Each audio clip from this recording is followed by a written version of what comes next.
Presidente, no puede ser tan falta de respeto con un ministro de Estado. Presidente, yo le pido moción de orden a usted como presidente de esta comisión. Es un vulgar el presidente, un vulgar. Presidente, creo que se pasó tres pueblos con la...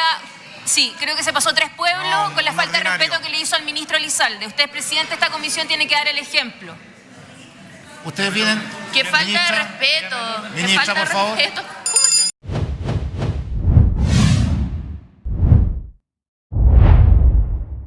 Un duro debate al interior del Congreso. Eso es lo que ocurrió en las últimas horas en medio de la citación a declarar por parte del Congreso con respecto a la ministra vocera de Gobierno y militante del Partido Comunista, Camila Vallejo, por el escándalo vinculado a Monsalve, los escándalos sexuales al interior del gobierno y para qué decir también los numerosos abusos de poder y corrupción que estaría asociado a este caso. Ahora, esto es algo que se está desarrollando hace ya varias semanas y hay que tomar en cuenta que a Camila Vallejo la habían citado a declarar tanto porque están surgiendo nuevos antecedentes que muestran nuevos abusos de poder, mentiras, manipulaciones con respecto al caso Monsalve. La más reciente, por ejemplo, es que los escoltas de Monsalve han ido declarando que muchas de las informaciones que decía Monsalve a dónde iba eran falsas, hay temas de mal manejo de plata, mucha corrupción, etc. Pero se le llamó para declarar sobre la actuación del gobierno y los vínculos que tendría Boric con todo esto. Y fue una declaración que no estuvo exenta de sus polémicas porque ella, como siempre, evadiendo las preguntas, intentando decir que siempre actuaron bien, reescribiendo un poco la realidad, pero que incluso derivó en una pelea porque Elizalde, que fue en su momento senador y ahora también es ministro de Gobierno, le apagó el micrófono a Camila Vallejo para que no hablara de ciertos puntos luego que los figuras del Congreso que estaban en la sesión, que son cercanos, por supuesto, al gobierno, empezaron a cuestionar a los sectores de oposición por hacer preguntas que según ellos no tenían sentido, estaban fuera de lo que era importante. Reafirmando el compromiso de nuestro gobierno en colaborar activamente con el trabajo de esta comisión. Evidentemente nos enfrentamos a un caso de extrema gravedad y por lo tanto se exige de todas y todos la mayor responsabilidad y altura de mira en cómo abordamos esta situación.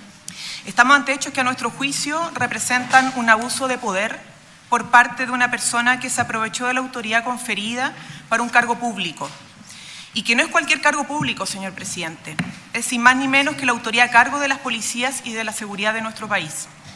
A partir de la denuncia interpuesta contra Manuel Monsalve, hemos conocido una serie de hechos inaceptables y que merecen un rechazo transversal.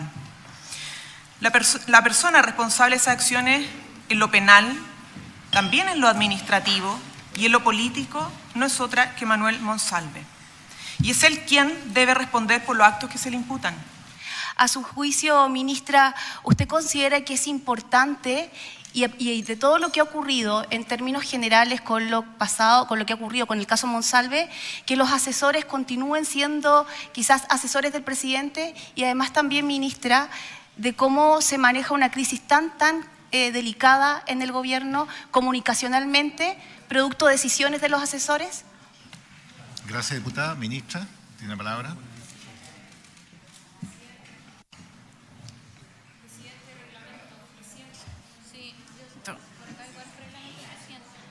Presidente. Tiene la palabra.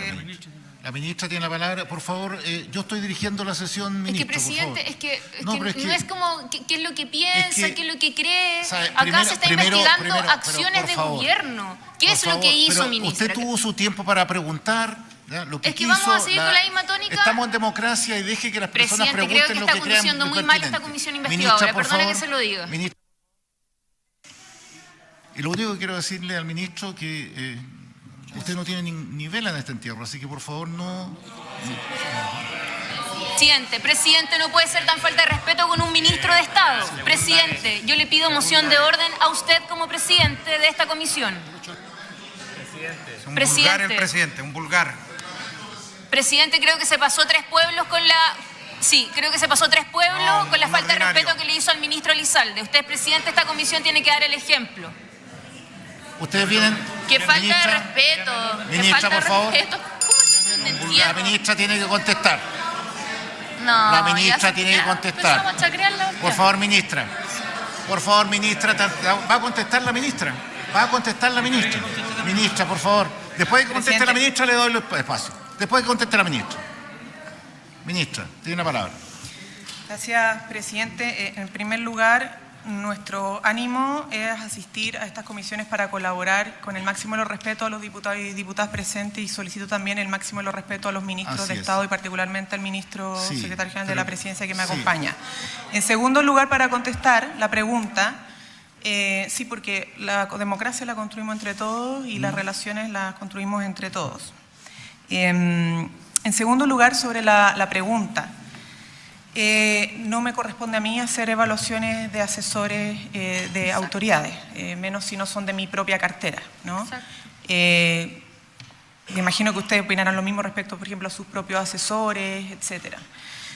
Reglamento. Diputado. Muchas gracias, presidente. Mire, presidente, yo sé que no es fácil muchas veces dirigir una comisión, sin embargo, el presidente de la comisión debe dar el ejemplo respecto de las demás diputadas y diputados. Yo sé que no es fácil, diputado, pero el artículo 280, número 5 en nuestro reglamento, establece que falta al orden quien realiza un trato descomedido a los diputados o a los ministros de Estado. Y lamentablemente, presidente, se lo digo, ha sido un trato absolutamente descomedido respecto al ministro Álvaro Elizalde. Por eso le pido que retire del acta su expresión, que fue absolutamente descomedida y a mi juicio grosera, y también le extienda las debidas disculpas al señor ministro. Muchas gracias, presidente.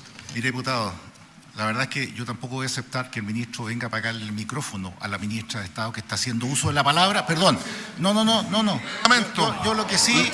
Artículo 280, número 5, le está atribuyendo una condición o una situación al ministro y no corresponde, presidente. La forma... ¿ya? Como usted la señala, es muy distinto a lo que él hizo para darle la palabra a una diputada. Yo no voy a hacer más. Si usted me permite, presidente, dentro de sus atribuciones, ya tuvo su tiempo. Presidente, dentro de sus atribuciones usted puede llamar al orden a cualquier diputado o diputada, incluso al ministro. Correcto. Pero no le corresponde en caso alguno tratarlo de manera grosera y descomedida. Perfecto. Y por eso le pido, presidente, que rectifique su actuar, que se retire del acta su expresión y le extienda las debidas disculpas al señor ministro. Como pueden notar, una discusión bien acalorada en la cual Camila Vallejo, como siempre, haciendo malabarismos lingüísticos, después empiezan esa pelea, Elizalde de manera así, cortando el micrófono, así, oye, no digas nada, tratando de callarlo un poco. Se dio una controversia, ¿no? Y como siempre, probablemente no ocurra nada de fondo, en parte porque los sectores de gobierno les gusta reescribir bastante la realidad y han actuado pésimo, pero empiezan a decir como que siempre actuaron bien, que todo estuvo bien de siempre, una manipulación mediática brutal, y al mismo tiempo intentan distraer con otra serie de escándalos y empiezan a tratar de hacer que estos escándalos pasen sin ninguna consecuencia. Lo que lamentablemente, por la mala gestión y podríamos decir los blandos que son los sectores de oposición, inevitablemente tienen éxito cuando intentan hacer eso. Pero además de estos malabarismos políticos que se están haciendo al interior del Congreso, también lo que estamos viendo es que el Frente Amplio está haciendo otra jugada. Y en particular anunciaron para el día de mañana que están empezando a impulsar lo que llaman una movilización para presionar para que se aprueben las reformas del gobierno de Boric. Y están empezando con un volanteo masivo, pero se pueden ver aquí los primeros indicios de que eventualmente van a impulsar protestas y, como probablemente pierdan la siguiente presidencial y llegue un gobierno de la derecha, van a empezar después las protestas masivas de estilo estallido, porque dicen que solo de esa manera se pueden impulsar estos cambios que son tan necesarios para la ciudadanía, que por supuesto ellos dicen representarlo, ¿no? Si la gente en su mayoría piensa distinto a ellos, mala suerte. Ellos son los representantes fieles del pueblo. Y lo que están impulsando con esto es tratar de presionar en las calles para que se apruebe la reforma de pensiones que empiece a impulsar elementos de reparto y que el Estado y por lo tanto el mundo político tenga mayor control sobre el dinero o los sueldos de los trabajadores. Algo que ha generado controversia en el Congreso, pero que lamentablemente es muy probable que se apruebe porque gran parte de Chile Vamos está dispuesto a apoyar la reforma.